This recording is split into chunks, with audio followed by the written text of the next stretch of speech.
इस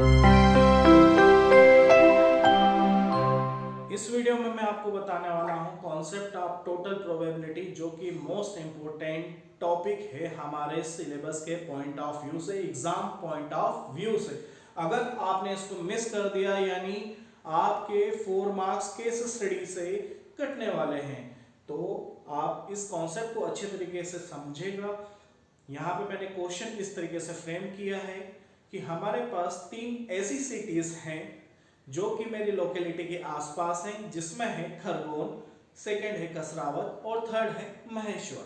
तो इन तीनों सिटी को चूज करने के लिए प्रोबेबिलिटी है इसकी 25%, 50% और इसकी 25%। और इसमें से जेई में सिलेक्शन होने की प्रोबेबिलिटी 1/3, कसरावत से 2/3, महेश्वर से 1/2।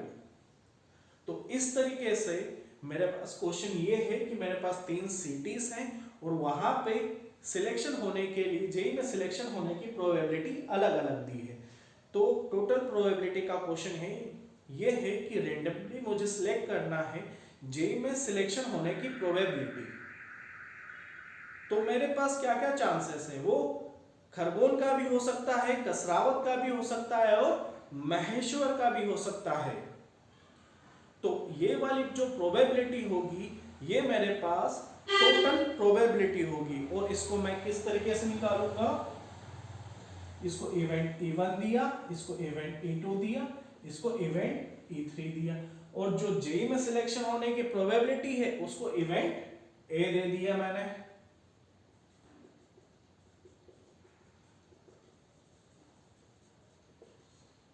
तो फिर मुझे टोटल प्रोबेबिलिटी निकालना है जेई में सिलेक्शन होने के लिए। तो किस तरीके से निकाली जाएगी, सबसे पहले मुझे सिटी सिलेक्ट करना पड़ेगी, फिर वहां पे जो जेई में सिलेक्शन होने वाला है उसको सिलेक्ट करना पड़ेगा, फिर मैं सेकंड सिटी सिलेक्ट करूंगा, फिर उसमें जेई में सिलेक्शन होने वाले प्रोबेबिलिटी सिलेक्ट करना पड़ेगी, फिर अगेन मैं थर्ड सिटी सिलेक्ट करूंगा और उसमें जेई में जो सिलेक्शन होने वाला है उसकी प्रोबेबिलिटी सिलेक्ट करूंगा। तो मेरे पास पहला है 1/4 और जेई में सिलेक्शन की प्रोबेबिलिटी है 1/3, यहाँ पे है 1/2, जेई में सिलेक्शन का है 2/3, थर्ड सिटी चूज करने के लिए है 1/4 और इसमें जेई के सिलेक्शन की प्रोबेबिलिटी है 1/2।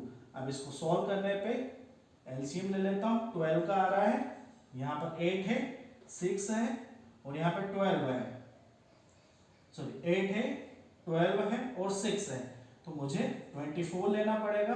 तो यहाँ पे आ जाएगा 2, यहाँ पे आ जाएगा 4 2 जा 8 और यहाँ पे आ जाएगा 3। तो ये कितना हो जाएगा 13/24। तो ये मेरे पास टोटल प्रोबेबिलिटी होगी जेई में सिलेक्शन होने के लिए। अब जब ये कहें कि जेई में सिलेक्शन तो हो चुका, अब तुम ये बताओ कि ये हुआ है कसरावत से, तो ये जो कॉन्सेप्ट चले जाएगा ये किस पर चले जाएगा, बेस थ्योरम पे। क्या क्वेश्चन होगा कि जेई में सिलेक्शन हो चुका है, अब ये बताइए कि ये जो सिलेक्शन हुआ है ये कसरावत से हुआ है, तो इस कॉन्सेप्ट को हम बोलेंगे बेस थ्योरम। उसको भी देख लेते हैं।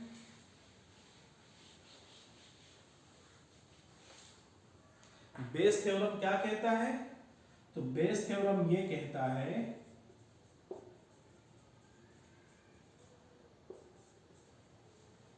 कि जेई में सिलेक्शन हो चुका है, लेकिन हमें ये बताइए कि ये कसरावत से हुआ है। क्या बताइए कि ये कसरावत से हुआ है। तो हमारे पास यहां पर तो P ऑफ ए आ जाएगा यानी टोटल प्रोबेबिलिटी आ जाएगी। ऊपर क्या आएगा, तो ऊपर ये आएगा कि सबसे पहले सिटी चूज करो, फिर उसके बाद वहां पे जेई में सिलेक्शन के लिए चूज करो। इसके लिए तो हमने देखा है ना, तो ये P ऑफ E2 कितना है हमारे पास 1/2 है और जेई में सिलेक्शन का 2/3 है। इसको हमने अभी निकाला था, कितनी आई थी 13/24। ये 2 से 2 गया तो ये 1/3, 13/24, ये 3 से 24 8 टाइम, इसको रेसिप्रोकल किया तो 8/13। तो इस तरीके से हमारे पास बेस थ्योरम भी हो जाएगा।